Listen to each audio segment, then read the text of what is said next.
সুপ্রিয় দর্শক, আসসালামু আলাইকুম। আপনাদের সবাইকে স্বাগত জানাচ্ছি এখনকার আলোচনায়। আপনাদের সঙ্গে আছি আমি সিরাজুল ইসলাম। দর্শক, ইরানকে কেন্দ্র করে অনেকগুলো ঘটনা আছে, খুবই গুরুত্বপূর্ণ ঘটনা। যেমন আমেরিকা কিন্তু ইরানের উপরে নতুন করে হামলা চালিয়েছে। ইরানের অন্তত 3টি শহরে হামলা চালিয়েছে আমেরিকা, এবং কিশ দ্বীপে একটি বেসামরিক পরিবারের 3 সদস্য, স্বামী স্ত্রী এবং তাদের 2 বছরের একটি মেয়ে মারা গেছে।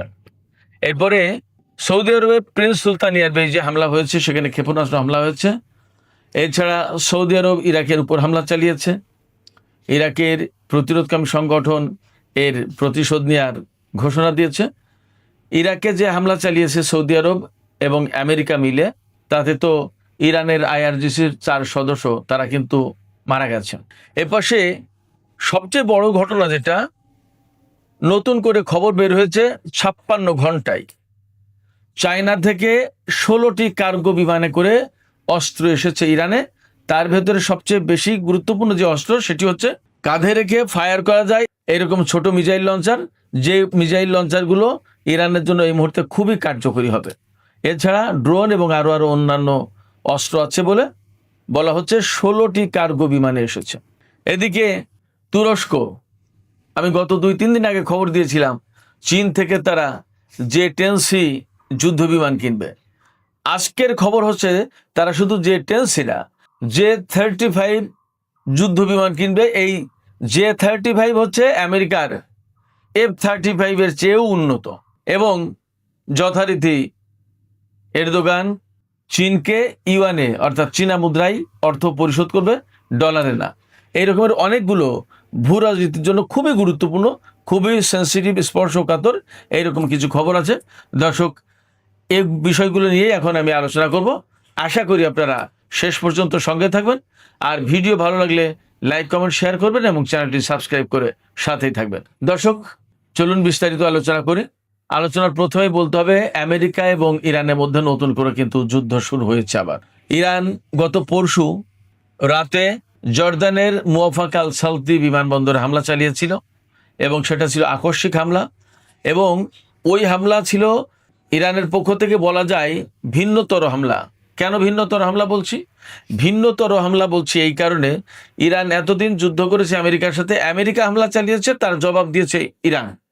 আর গত পরশু রাতে যে হামলা করেছে ইরান আপনার জর্দানের মুওয়াফাক আল সালতি বিমানবন্দরে, সেই হামলাটা ছিল কিন্তু ইরানের পক্ষ থেকে, অর্থাৎ আমেরিকা না করার পরেও 3-4 দিন যুদ্ধ বন্ধ থাকার পরে কিন্তু হঠাৎ করে ইরান জর্দানের ওই বিমানবন্দরে হামলা চালিয়েছিল।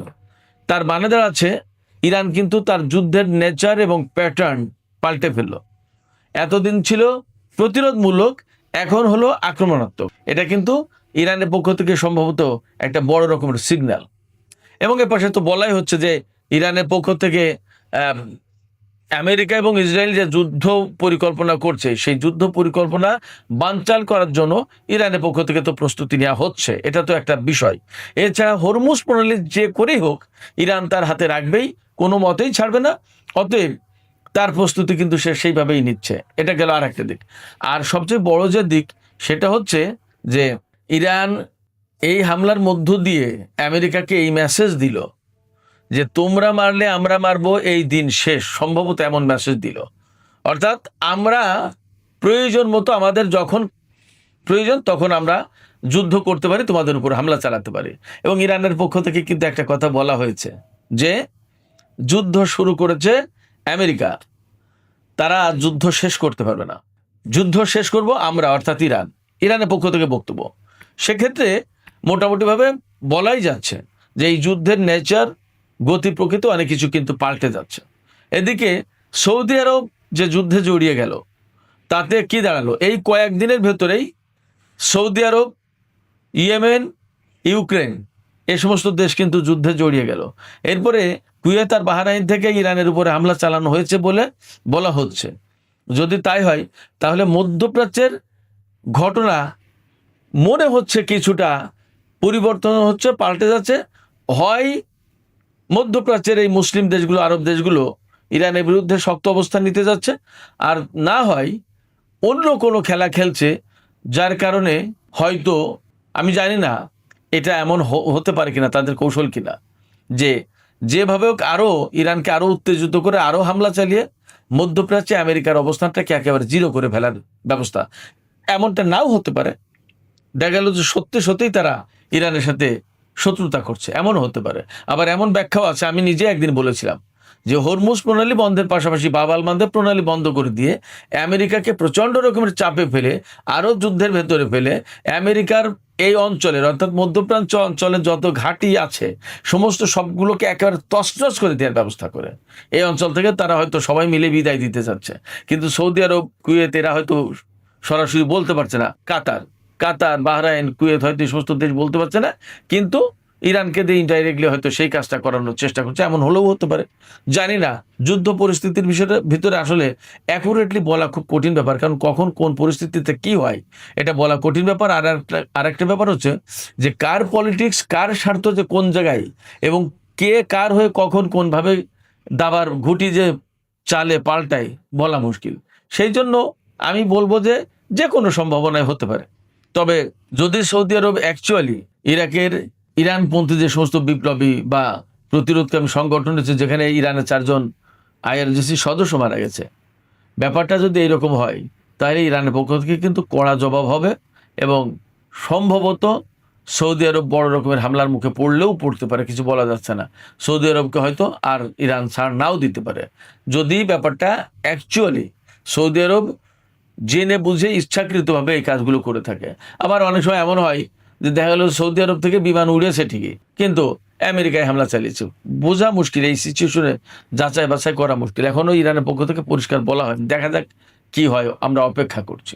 এদিকে চীনের পক্ষ থেকে এই খবরটা অনেকগুলো মাধ্যমে এসেছে যে চীনের পক্ষ থেকে 56 ঘন্টায় অন্তত 16টা কার্গো বিমান ইরানে নেমেছে এবং তাতে আনা হয়েছে বিপুল পরিমাণে অস্ত্র। এবং মেইন স্ট্রিম মিডিয়া যেগুলো, তাতেও খবর আসছিল, গত 2-3 ধরে খবর আসছিল, 2-3 দিন ধরে, যে চীন থেকে ইরান সম্ভবত কয়েক কোটি ডলারের চুক্তি করেছে, যে চুক্তির আওতায় ইরান চীন থেকে কাঁধে রেখে ফায়ার করা যায় ওই শোল্ডার মিসাইল কিনবে, যাতে এই শোল্ডার মিসাইল কিনলে কি হবে, খুব দ্রুত একেবারে তাৎক্ষণিকভাবে ফায়ার করা যায়।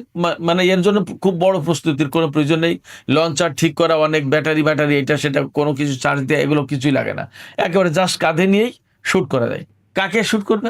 এই সমস্ত এই যে শোল্ডার অর্থাৎ কাঁধে রেখে যে ক্ষেপণাস্ত্র ছোড়ার যে ইয়েগুলো, মিসাইল লঞ্চারগুলো, এগুলো হেলিকপ্টার তুলনামূলক নিচু দিয়ে যায়, হেলিকপ্টার, তারপর নিচু দিয়ে উড়ে যাও যুদ্ধ বিমান, ক্ষেপণাস্ত্র, ড্রোন, এইগুলো যদি খুবই কার্যকরী। এই মুহূর্তে মনে হচ্ছে এই ড্রোন হাতে পাওয়ার পর ইরান যুদ্ধের নতুন ফেজে যাবে। ইরান কিন্তু একটা কথা বলেছে, ইরান কিন্তু যুদ্ধবিরতি মানেনি, যুদ্ধবিরতির প্রস্তাব তার কাছে নিয়ে গেছে কিন্তু পাকিস্তান, কাতার, তুরস্ক, সৌদি আরব, বিভিন্ন দেশ, কোনো যুদ্ধবিরতি তারা মানেনি। এমনকি এরকম খবরও এসেছে যে মার্কো রুবিও ইরানের পররাষ্ট্রমন্ত্রী আব্বাস আরাকচিকে ফোন দিচ্ছেন, কিন্তু মার্কো রুবিওর ফোন ধরেননি আব্বাস আরাকচি। কারণ কথা তো বলবে একটা যে চুক্তি করো, যুদ্ধবিরতি করো। ইরান এই মুহূর্তে যুদ্ধবিরতি করবে না। ইরানের বক্তব্য কি? ইরানের বক্তব্য একটাই, যুদ্ধ তোমরা শুরু করেছো, যুদ্ধ শেষ করব আমরা, অতএব কবে, কখন, কোনভাবে শেষ হবে সেটা আমরা সিদ্ধান্ত নেব। এবং ইরান একথাও বলছে যে তোমরা যখন খুশি তখন যুদ্ধ শুরু করবা, আবার যখন খুশি তখন বলবা যে এখন যুদ্ধ বন্ধ। এই তোমাদের ইচ্ছা মতো যুদ্ধ শুরু, যুদ্ধ শেষ, এ কোনোটাই করতে দেওয়া হবে না, তোমাদের ইচ্ছার গোলাম আমরা না। ইরানের বক্তব্য কিন্তু এখন এইটা। সেক্ষেত্রে যদি সৌদি আরব এই যুদ্ধে জড়িয়ে যায়, আমরা চাইবো, আমরা প্রত্যাশা করবো না জড়াক, যদি জড়িয়ে যায় তাহলে কিন্তু অনেক বেশি সংকটাপন্ন হয়ে যাচ্ছে মধ্যপ্রাচ্যের এই চলমান যুদ্ধ। কারণ ওপাশে ইউক্রেন জড়িয়ে গেল বা ইরানের জাহাজে হামলা চালিয়েছে, যদিও তারা পরে বলছে যে আমরা এই ধরনের কাজ আর করবো না, এই ধরনের হামলা করবো, তোমরা প্লিজ এই কোনো প্রতিশোধে যেও না, ইরানকে তারা সুপারিশ করছে। বাট দেখা যাক কি হয়। তো যদি যুদ্ধে জড়িয়ে যায় সৌদি আরব, তাহলে ইউক্রেন, সৌদি আরব, এপাশে কুয়েত, বাহরাইন, ওপাশে ইয়েমেন জড়িয়ে গেল, অনেক বড় বড় ঘটনা আছে।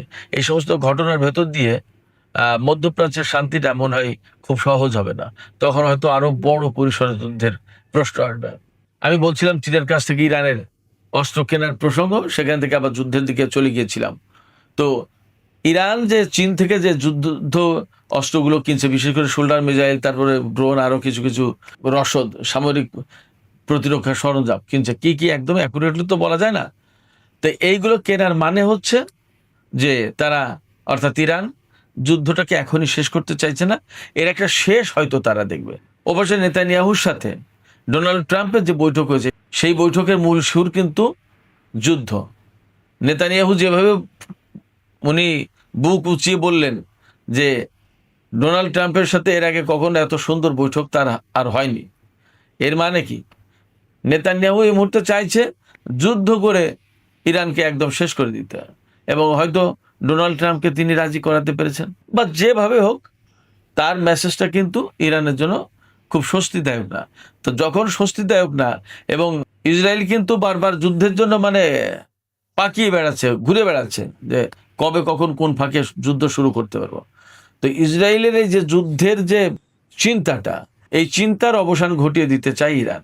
তার মানে নতুন করে যদি আমেরিকা এবং ইসরায়েল ইরানের উপর হামলা চালায়, আজকে তো হামলা হয়েও গেল, তাতে মনে হচ্ছে এই যুদ্ধ অনেক প্রলম্বিত হবে, এবং এই যুদ্ধই সম্ভবত চূড়ান্ত যুদ্ধের দিকে যাচ্ছে। ইরান এখনই আমেরিকার সাথে মীমাংসা করবে না, হয়তো সামরিক উপায়েই ফয়সালা হবে। সুপ্রিয় দর্শক, এর পাশে আমি শিরোনামের দিকে বলেছিলাম যে তুরস্ক চীনের কাছ থেকে শুধু J-10 না, J-35 পঞ্চম প্রজন্মের বিমান কিনবে।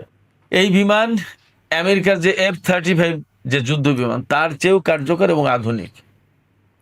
এবং চীন তো এখন প্রযুক্তিতে কোথায় চলে গেছে এবং কতটুকু কি, এটা আমার চেয়ে আপনারা সবাই হয়তো বেশি জানেন। অতএব চীনের যে J-10C বিমান, ভারতের বিরুদ্ধে যুদ্ধে চীন দেখিয়েছিল এর কার্যকারিতা, সেই J-10C বিমান শুধু কিনবে না, J-35 চীনের হাতে সবচেয়ে আধুনিক যে বিমানটা, সেই বিমানও কিনবে তুরস্ক, এমন খবরই পাওয়া যাচ্ছে। এবং বলা হচ্ছে যে তুরস্ক চীনকে এই বিমান কেনা বাবদ যে অর্থ দেবে, সেই অর্থ দেবে ডলারে না, ইউয়ানে, চীনা মুদ্রায়। তার মানে ডি-ডলারাইজেশন যে প্রক্রিয়া, সেই প্রক্রিয়ায় তুরস্ক একদম ওপেনলি ইন্টারন্যাশনালি জড়িয়ে গেল। এবং তুরস্ক কেন চীনের কাছ থেকে J-35 এই যুদ্ধ বিমান কিনতে চাচ্ছে, তার মূল কারণ হলো আমেরিকার সাথে যে F-35 যুদ্ধ বিমান কেনার যে চুক্তি ছিল তুরস্কের, আমেরিকা তো সেই যুদ্ধ বিমান দিল না। এবং খুব সম্প্রতি ডোনাল্ড ট্রাম্প বলেছিলেন যে তুরস্ককে ওই বিমান দেওয়া হবে। পরবর্তীতে খবর আসছে যে মার্কিন কংগ্রেস এই অনুমোদন দিচ্ছে না, অর্থাৎ তুরস্ক যুদ্ধ বিমান পাবে না, F-35 যুদ্ধ বিমান। তো রজব তাইব এরদোগান এখান থেকে খানিকটা রাগান্বিত হয়ে তিনি বলছেন, ঠিক আছে, যদি তাই না দেয় তো থাক, রাশিয়ার কাছ থেকে S-400 কিনেছি, আর চীনের কাছ থেকে কিনবো এবার J-10C এবং J-35 যুদ্ধ বিমান। আমেরিকা না দেয় থাক, অর্থাৎ আমেরিকাকে একটা বড় রকমের চাপে ফেলা। এখন আমেরিকা যতই চাপে পড়ুক, যতক্ষণ পর্যন্ত নেতানিয়াহু না বলছে যে ঠিক আছে তুরস্ককে এই বিমান দেন, ততক্ষণ পর্যন্ত আমেরিকা দেবে না, আমার ব্যক্তিগত ধারণা বা বিশ্বাস। সেক্ষেত্রে হয়তো তুরস্ক চীনের কাছ থেকে J-10C এবং J-35 কিনবে। তাতে ভূরাজনীতি, মধ্যপ্রাচ্যের ভূরাজনীতিতে বিশেষ করে বিরাট বড় রকমের একটা পরিবর্তন আসবে, এবং ক্রমেই নেটো জোট থেকে আমেরিকা থেকে তুরস্ক সরে যাবে বা যাচ্ছে, এই বিষয়টা আরো পরিষ্কার হয়ে উঠবে।